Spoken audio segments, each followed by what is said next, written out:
وإذ غدوت من أهلك تبوئ المؤمنين مقاعد للقتال والله سميع عليم. إذ هم الطائفتان منكم أن تفشلا والله وليهما وعلى الله فليتوكل المؤمنون.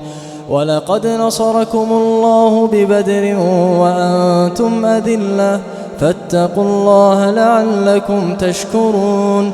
إذ تقول للمؤمنين ألن يكفيكم أن يمدكم ربكم ب3,000 من الملائكة منزلين بلى إن تصبروا وتتقوا ويأتوكم من فورهم هذا يمددكم ربكم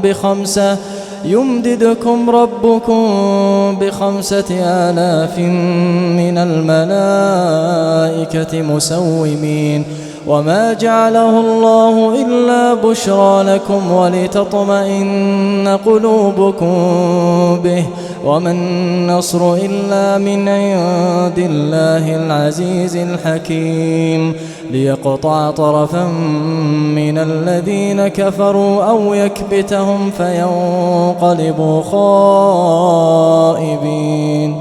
ليس لك من الأمر شيء أو يتوب عليهم أو يعذبهم فإنهم ظالمون. ولله ما في السماوات وما في الأرض يغفر لمن يشاء ويعذب من يشاء